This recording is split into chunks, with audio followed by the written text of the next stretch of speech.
Section 7. Validity of accreditation. The certificate of accreditation shall be valid for a period of 1 year from the date of issuance thereof.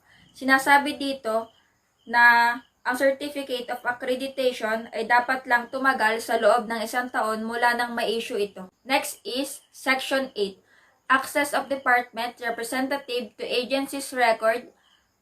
The representative of the department shall be accessed to the agency's record for verification of compliance with the requirements of the department. Ang base sa Section 8, ang representative ng department ay dapat lang na magkaroon ng access sa agency's record para sa verification sa mga na-compile na requirement ng department. Next is the Section 9. Requirements for issuance of accreditation. The applicant for accreditation as tour guide shall submit the following. First, dapat ang aplikante ay nakapasa sa seminar para sa mga tour guide na isinagawa ng department o ibang ahensya na authorized lamang. Kailangan din ng applicant ay may skills o profession na patungkol o nag-uugnay sa turismo. Next is, may certificate na may masustansyang pangangatawan na in-issue ng authorized physician o physician ng gobyerno. Letter C, clearance from the National Bureau of Investigation in the case of alien applicants, valid visa from the Bureau of Immigration at the proper permit from the Department of Labor and Employment. Letter D, mayor's permit or municipal license. Letter E, latest income tax return. And last, such other document that the department may require from time to time. Section 10. Assurance of accreditation and identification card. Upon compliance with all requirements of the preceding section, a certificate of accreditation and an identification card shall be issued upon payment of 82 pesos and 50 centavos.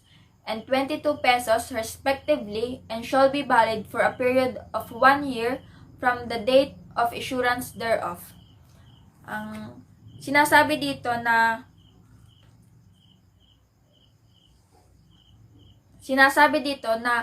ang issuance of accreditation of ID card ay may issue lamang kapag nakapag-comply sa lahat ng mga requirements na nabanggit.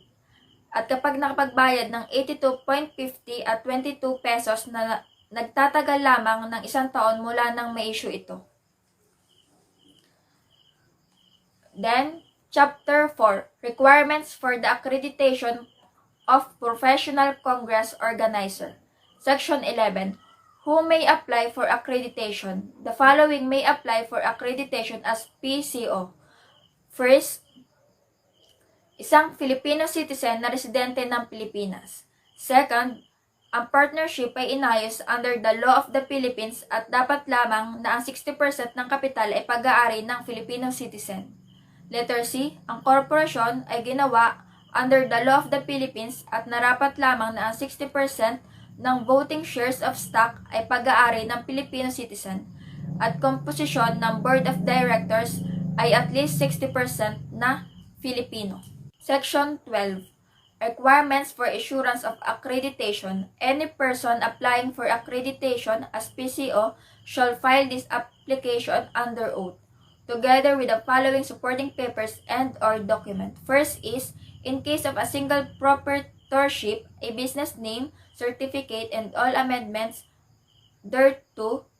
In the case of partnership or corporation, a certified true copy of articles of partnership or incorporation and its bylaw and amendments thereto, duly registered with the Securities and Exchange Commission. Next is letter B, complete list of its executive officers and employee, indicating therein their nationality, home address, and their position. Next is contract of lease or contract to lease the office space intended for the use of PCO. Next is mayor's permit or municipal license. Then, latest income, tax return, and audited financial statement reflecting a minimum working capital of 100,000 pesos. And last is such other document that the department may require from time to time. Section 13. Minimum office requirement. The PCO shall comply with the following office requirement. First is, dapat located ito sa business district. Then, pag sinabing business district, it is a central area of a town or city. Then, it must be easy identifiable. Section 14. Accreditation fee. After compliance with all the requirements under this rule, a certificate of accreditation shall be issued the applicant upon payment of accreditation fee of 550 pesos per annum. Sinasabi dito na kapag nakapag-compile na ng mga requirements, bibigyan na ng certificate sa katunayan na qualified sila at dapat magbayad sila ng fee na nagkakahalaga ng 550 pesos kada taon. Then, Section 15. Validity of accreditation. The certificate of accreditation shall be valid for a period of 1 year from the date of issuance thereof. Sinasabi dito na ang certificate of accreditation ay dapat lamang magtagal sa loob ng 1 taon mula nang ma-issue ito. Section 17. PNP clearance. In case of original registration and or transfer of ownership of tourist transport, the necessary clearance from the appropriate unit of the Philippine National Police shall be secured prior registration. Next is Section 18. Department sticker. After registration and issuance of accreditation by the department, it shall be mandatory for all tourist transport operator to put the department sticker on the front and back windshield of their vehicle for proper identification. It means na pagkatapos ng registration at pag-i-issue, it is a mandatory sa lahat ng tourist transport operator na ilagay ang department sticker sa harap at likod ng windshield ng sasakyan para sa proper identification. Chapter 6. Standard Requirement for Tourist Water Transport Vessel. Section 19. Minimum Requirements. For purposes of accreditation, the following are the minimum requirements for the operation and maintenance of a water transport. First is the restroom. There shall be at least one restroom each with toilet and washing facilities for male and female, located at the passenger accommodation area. In addition, there shall be common toilet and bath at the cabin area for long-haul trip. Tissue paper, soap, and hand or paper towel shall also be provided. Next is the reception. A receptionist shall be available to usher in guests. Next is refreshment and dining area. There shall be a refreshment area which shall be well stocked at all times. In case of long-haul trip, a dining area are capable for seating at least 1/4 of the total passengers at one serving shall be provided with appropriate and well-maintained furniture. Next is promenade area. There shall be a promenade or airing space at the upper deck for the exclusive use of passenger. Next is baggage area. There shall be a baggage are provided with rack or similar convenient and safe storage in the passenger accommodation areas. Service and staff. Adequate number of well-trained, well-groomed, experienced, efficient, and courteous staff shall be employed. There shall be wear clean uniform at all times, and frontline staff shall have a good speaking knowledge of English. Lighting. Adequate lighting arrangement and fixtures shall be installed in all levels of the vessels in accordance with the Philippine Merchant Marine rules and regulation. Life-saving equipment. Adequate life-saving device shall be provided in accordance with the Philippine Merchant Marine rules and regulation. Last is communication equipment. Adequate communication equipment shall be provided in accordance with the Philippine Merchant Marine rules and regulation. Chapter 9, Supervision of Operation of Travel and Tour Services. Section 26, Request for the Department Identification Card. The Department Identification Card shall be issued to the employees of tourist transport operators upon request, subject to payment of a nominal fee, provided that the said employee are included in the list of personnel of the operators concerned. Next is the Section 27, Surrender of ID Card. Officer and employee who have ceased be such shall immediately surrender their ID cards to the department.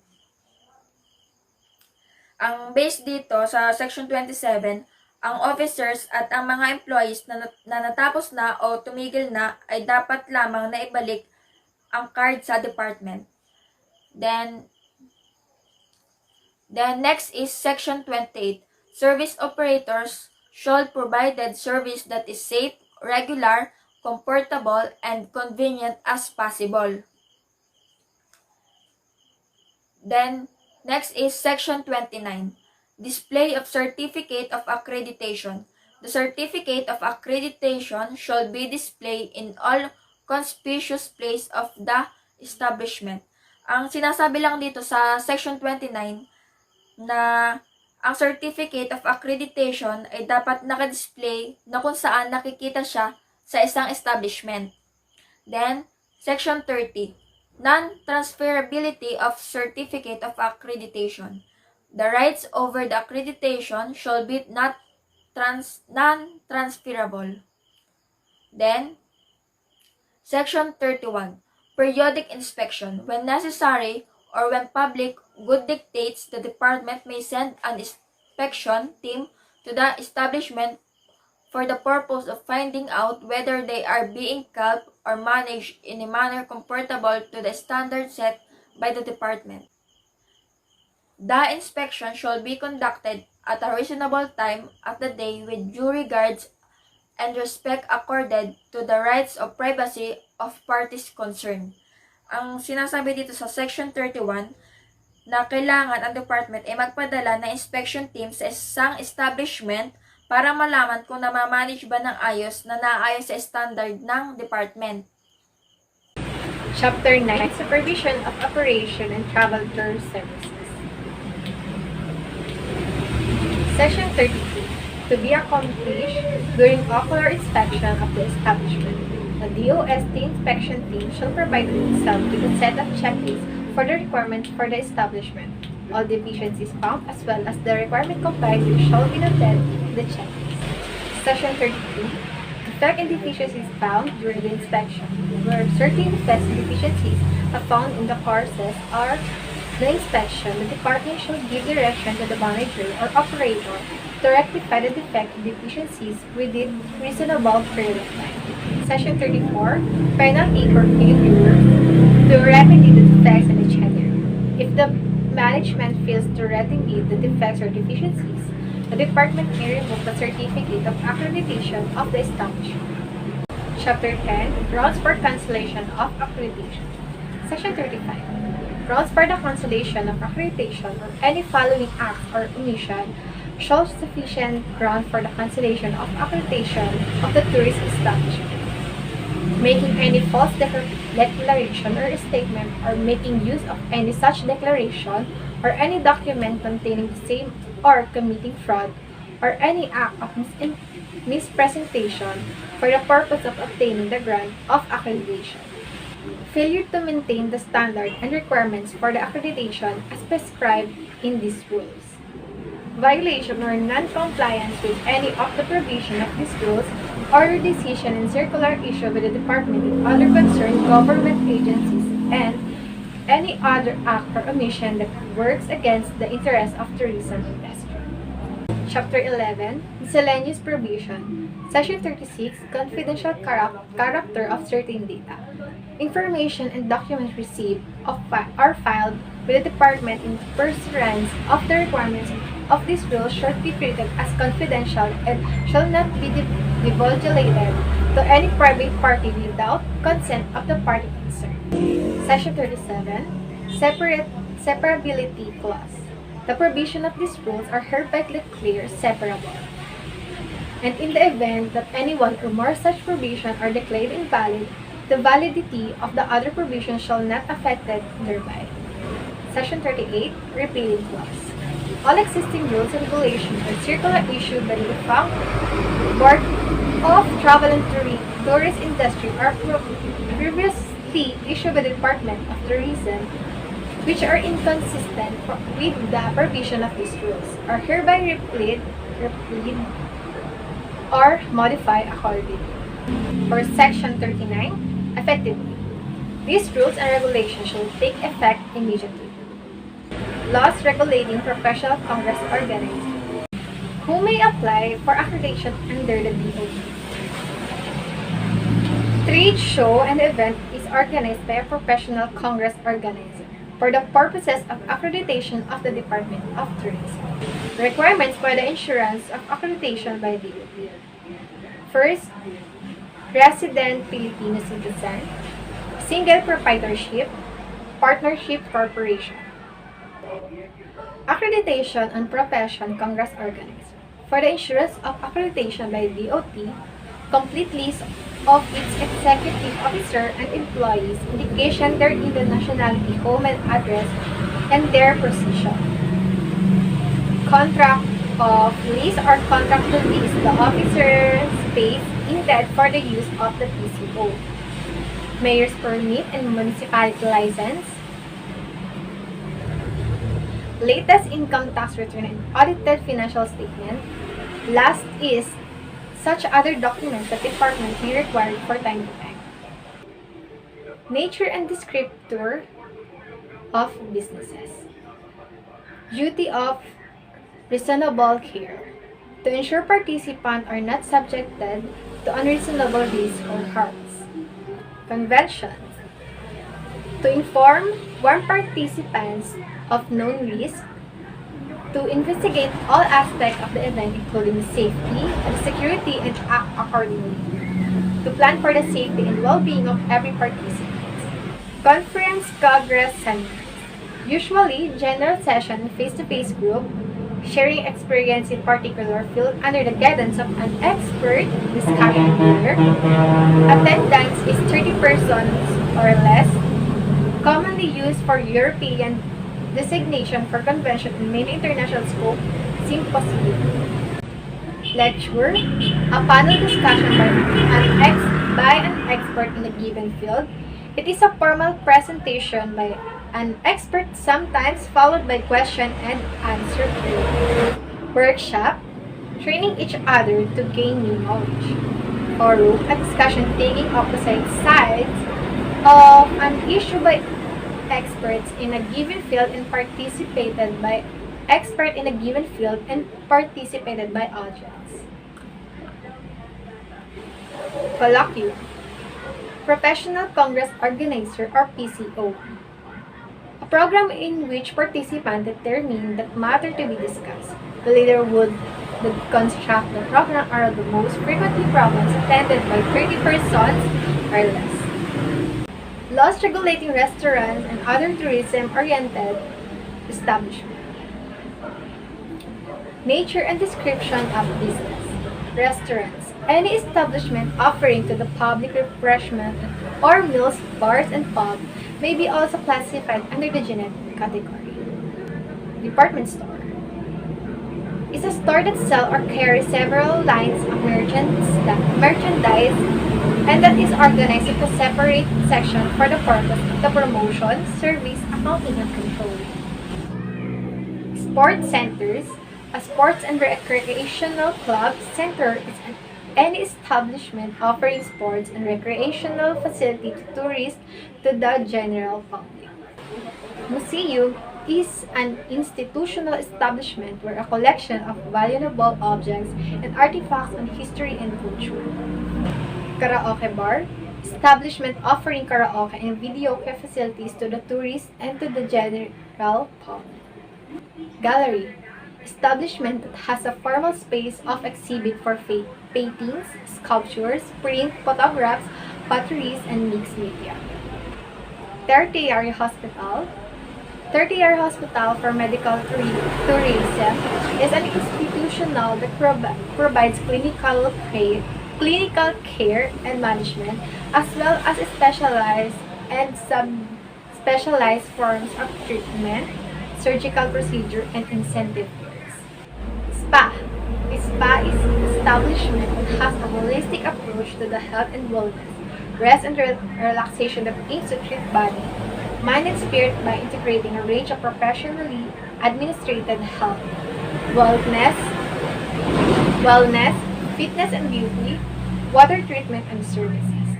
Accreditation, although not mandatory in nature, increase marketability of the following tourism-related establishments. Restaurants. The local environment, including approach, shall be with the proper ingress or egress. The facade and architectural features of the building should be appropriately designed. There should be adequate, secure parking space provided for free to customer. A receptionist should be available to assure the guests. Shop and department store. The establishment should be front page, major street or thoroughfare, or it's situated in a shopping center or mall. The entrance and display windows should be attractively designed and adequately illuminated. The furniture and decor of the establishment should be presentable and functional all the time. Sports and recreational centers. These include theme parks and amusement parks. There are also include health and other fitness establishments. The spas are governed by different accreditation standards. Museums. The institution should be a member of the Committee on Museums. The local environs, including approach, should be pleasant with the proper ingress and egress. The facade of the building should be appropriately designed. Karaoke bars. The location and environs, including approaches, should be pleasant with the proper ingress and egress, and should comply with the zoning and land use of policies of the municipality concerned. Tertiary hospital for medical tourism. The minimum requirement for the operation of tertiary hospital for medical tourism should be based on the following criteria. Location must be accessible and centrally located. Bedroom must have adequately equipped. Food and beverage must have a well-equipped, well-maintained, and well-furnished restaurant. Engineer and maintenance includes ventilation, lighting, energy power, waste disposal, and management. The staff, professionally qualified, courtesy, smart, efficiency, and trained staff wearing smart and clean uniforms. General facilities. Elevator for executive use of patients and service purposes of the hospital. Parking lot for valet service. Shops 24-hour security service. Transportation service. Computerized billing system. Public workshops and waiting lodge. General rules on the operation and maintenance of tourism-related establishments. Section 11. Firefighting facilities should be provided in accordance with the fire code of the Philippines. Section 12. Maintenance. All facilities of the establishment concerned shall be properly maintained at all times. Periodic vermin control program shall be conducted. Section 30. Air conditioning or ventilation. All enclosed areas of the establishment concerned shall be fully air conditioned or well ventilated. Section 14. No pets or animals should be allowed within the premises. Ambulant ventor should be provided for petting the wares within the premises. All forms of gambling, drunkenness, or disorderly conduct of any kind shall be prohibited in the establishment and within immediately premises. Keepers, managers, or operators should exert all possible efforts not to permit any person whom they know or have, the re- have, have reason to believe to be either a prostitute, pedophile, or of questionable character to use establishment for the purpose of immoral or illegal activities. The, sh- the shall immediately report to the nearest station the presence in the premises of any such person. So what is health tourism? Health tourism is a wider term for travel that focuses on medical treatments and the use of healthcare services. It covers a wide field of health-oriented tourism ranging from preventive and health conductive treatment to rehabilitational and curative forms of travel. Kasi travel or tourism refers to traveling of one person to another in any place. Basta nag-travel, yun ay form na siya ng tourism. And as far as I know, health tourism, eto, nagfo-focus lang, kaya sila nagta-travel mainly because meron silang hinahanap na gamot or for example, for medical purposes, ganun, yung magpapagamot sila. Or for example, ako nag-travel ako sa ibang bansa kasi may sakit ako, like gusto kong gumaling, nandun yung gamot, yan, ganyan.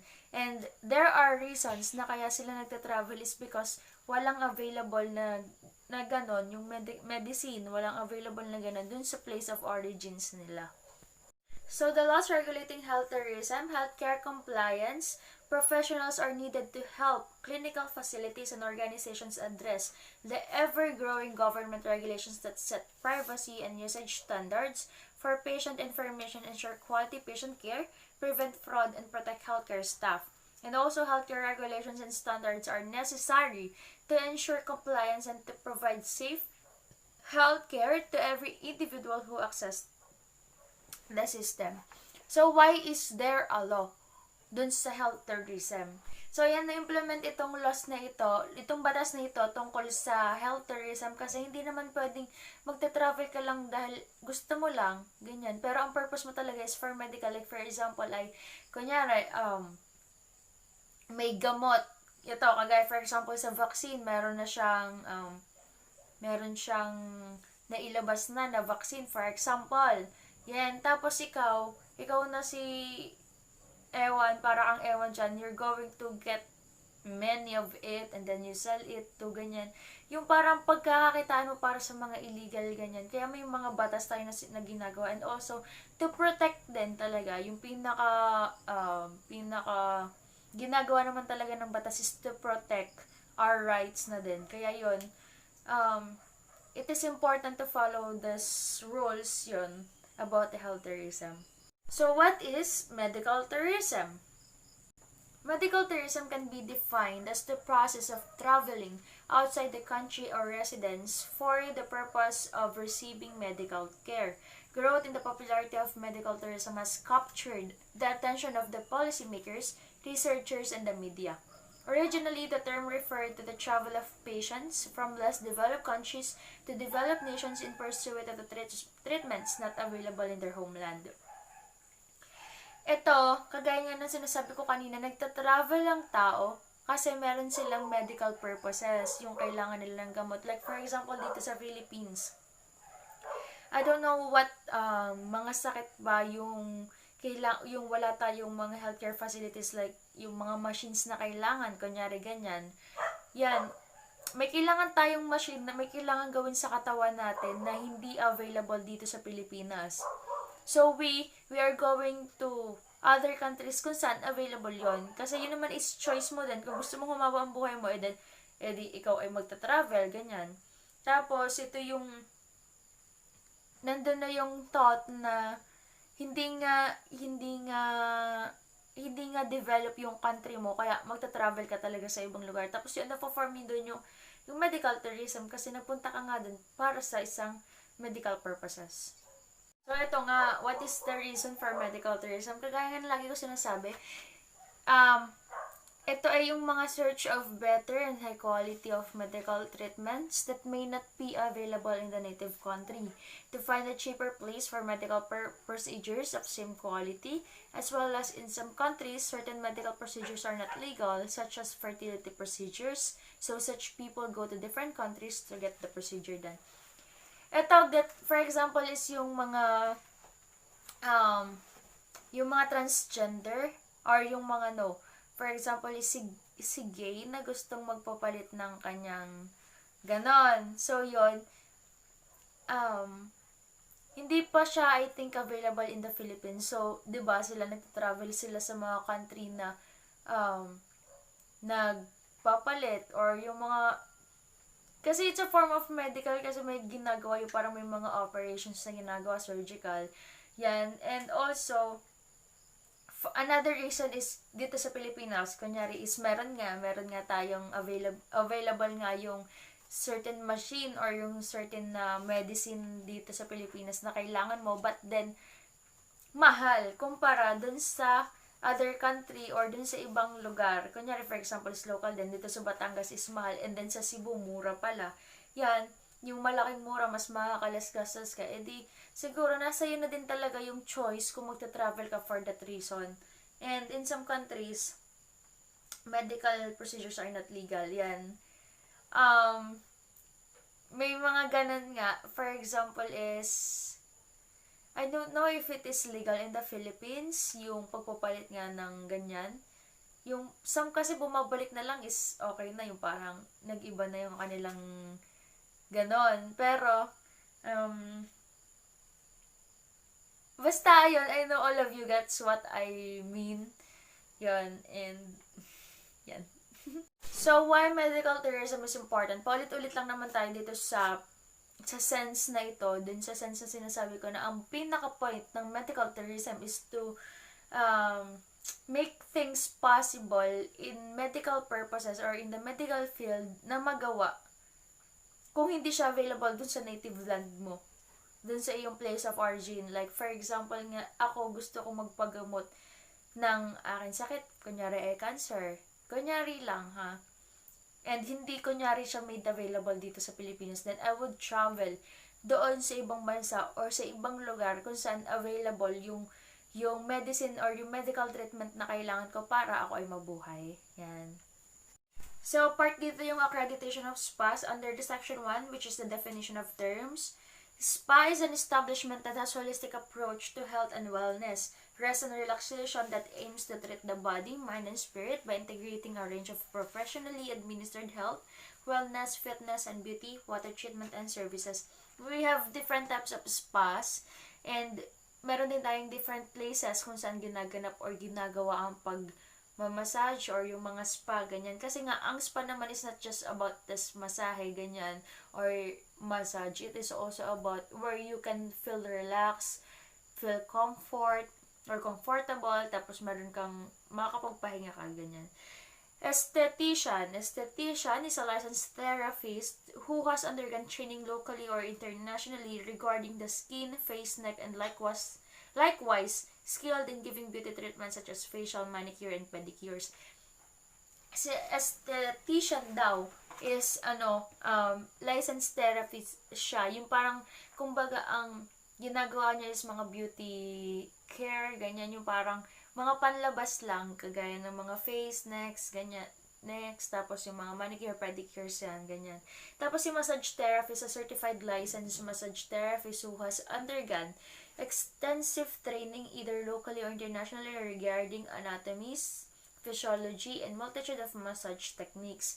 Ito yung, ang massage therapist is, from the word massage din, siya yung para ang pinaka-main focus niya or yung pinaka-ginagawa niya is pagmamasahe talaga. Spa therapist is a massage therapist properly trained by the spa to perform their particular treatments such as salt, scrub, rubs, etc. treatments and must have proof of proper training on such. Ito sa spa therapist naman, siya yung nag-train din. Kunyari ako may spa, tapos si Ana ay nag-train doon sa spa ko kung ano yung mga ino-offer ko. Like, meron akong yung pagmamassage like ginagamitan ng mga salt, oil, scrub, yan, ganyan. Also, we have here the day spa is a spa offering a variety professionally administered spa services to clients on a day use basis, including hair and beauty salons and wellness clinics that shall offer at least one water treatment. Ito yung yun nga, based na lang dun sa kanyang meaning, dun sa kanyang pangalan, day spa. Syempre, ang in-offer nila is yung mga spa na available during daytime. Tapos, ito si Destination Spa is a spa that has for its sole purpose to provide clients with a lifestyle improvement and health enhancement through professionally administered spa services, physical fitness, education, programming, and on-site accommodations where spa cuisine or healthy food is offered. Ito para siyang place kung saan overall or full force na yung pagre-relax mo, ganyan, kasi nag-o-offer na rin sila ng food para sa'yo, yung nagiging healthy ka na din, ganun, dahil din sa in-offer nila. Tapos yun nga ay physical fitness din, nag-o-offer sila ng ganyan. Tapos yung mga educational programming, tapos yung mga on-site accommodations na nag-o-offer nga ng food. Tapos si Hotel Spa is a spa located within the hotel urban out of town, providing professional administered spa services, fitness, and wellness components. Kagaya nga na sinasabi ko, we have different places kung saan ginaganap yung mga spa na yun or ginagawa. Ito kagaya na sa Hotel Spa, from the word itself or from the title itself, sa hotel siya ginaganap kasi nga sa located siya sa hotel. Tapos para din siya mga gym ba na kasamahan siya ng gym, ang spa, kasamahan siya ng gym na nagpo-provide nga sa'yo ng physical fitness, tapos yung relaxation and relieving stress. Next, we have the cruise spa. It's a spa aboard a cruise ship that provides professionally administered spa services, fitness, and wellness components in spa cruise menu choices. Kagaya lang dun sa hotel spa, parehas lang sila, pero ang the difference is yung place of origin, yung place na pinagkakaganapan, like ito sa cruise shop, sa mga ship, ganyan, siya yung nag-o-offer siya ng ganyan doon sa mga cruise. Tapos itong club spa is a facility whose primary purpose is fitness, offering a variety of professionally administered spa services on a day use basis, both club members and non-members. Yung club spa, hindi ka may mga club or ang ibig sabihin is yung mga samahan ba, organizations sila na parang nag-o-offer sila ng sa samahan na yon or dun sa clan, for example na lang, dun sa clan na yon nag-o-offer sila ng relaxations, like for example is spa, physical fitness, yung mga kasamahan nga ng gym na nakakapag-avail din naman is yung mga club members or yung mga clan members as well as yung mga hindi. Yan. Tapos, medical spa is an individual solo practice group and institution comprised of medical and spa professionals whose primary purpose is to provide comprehensive medical and wellness care in an environment which integrates spa services as well as conventional and complementary therapies and treatments. Ang best example dito is yung mga nabalian ba, kunyari sa mga car accidents, yung mga hindi agad mailakad yung paa, and then they have to undergo these treatments, like yung mga medical spa. Yung mga therapist is may mga sessions kayo kung kailan sila babalik para ma-train ka until yung paa mo na hindi mo nailakad is mailakad mo na. Yan, yung sunod naman is wellness center, is a spa that provides services and environment wherein the interconnectedness of diet, lifestyle, exercise, relaxation, and rejuvenation must exist in order to bring about the balance. Itong wellness center, ito yung place or yung lugar kung saan nandun na din yung overall na pangangalaga sa'yo as a customer. Yung pupunta ka dito para yan, ma-monitor din nila as well yung iyong safety, yung iyong katawan, yung iyong health. Next, we have the Rehabilitation Center, a spa which primarily focuses on rehabilitation therapy for various accident or health incapacity, stroke, hearts, incorporating mainstream and alternative modalities in order to bring the patients in the maximum level of well-being. Same as yung same as yung kanina, yung sa medical spa, rehabilitation, yung yung parang pinapagaling ka rin. Mainly focuses nga din sa medical treatments like yung gagaling ka rin sa pamamagitan nila. They will help you to go back to your normal you, yung ikaw mismo, babalik ka sa normal na ikaw. Tapos yung hospital spa is a facility with spa wherein it integrates mainstream medicine and another alternative approach to promote healing and balance of mind, body, and soul. Dito sinasabi na yan yung parang may medicine ka din na kailangang i-take para din mas tuloy-tuloy yung pangangalaga sa iyo ng spa, and yun nga hindi lang yung body mo ang pinapalakas but also your mind and your soul. So next is the accreditation again. It's a certification issued by the department, officially recognizing a holder as having the minimum standards and requirements prescribed by the department for the operation and maintenance of spa. Through that requirements na naipasa or naibigay ng spa or ng mga nagtatayo ng spa, na accredited nga sila, or through that accreditation kasi mas nakikita or nalalaman ng iyong mga customers na ikaw ay trusted, na ikaw ay meron kang credibility, ganun. So, Department of Health, or the DOH, is the principal health agency in the Philippines. It is responsible for ensuring access to basic public health services to all Filipinos through the provision of quality healthcare and regulation of providers of health goods and services. Ito daw, si DOH ay siyang nangangalaga doon sa basta responsible sila sa health ng isang nation. Sila yung, yun nga sinasabi, principal health agency ng Philippines. Dito ay sinasabi na whatever matters, kung ano man ang issue regarding sa health, si Department of Health ang siyang mangunguna, ang siyang kikilos, ganun. They have their actions plans also, yun. And last one, for the minimum standard requirement, we have, ito ay sa spa ha, we have the location and environment, lounge and reception center, as well as the washrooms, locker rooms, shower rooms, treatment rooms, services, steam sauna, water baths, linen, administrative facilities, employees facilities, emergency generator, parking, first aid facilities for disabled. Ayan. Yun nga sinasabi ko kanina pa, na bago pa ma-accredited yung business mo na spa, kailangan mo munang ma-meet yung mga minimum or yung mga standard requirement para dito. Kasi nga, it is important. Kasi kung hindi ka accredited by the DOH, hindi ma-feel ng customers mo na trusted ka, parang putyo-putyo, alang ganun. So, ayun, that's it for today. And we all thank you for listening and hope you understand. We are here again. We are the group 2, and thank you.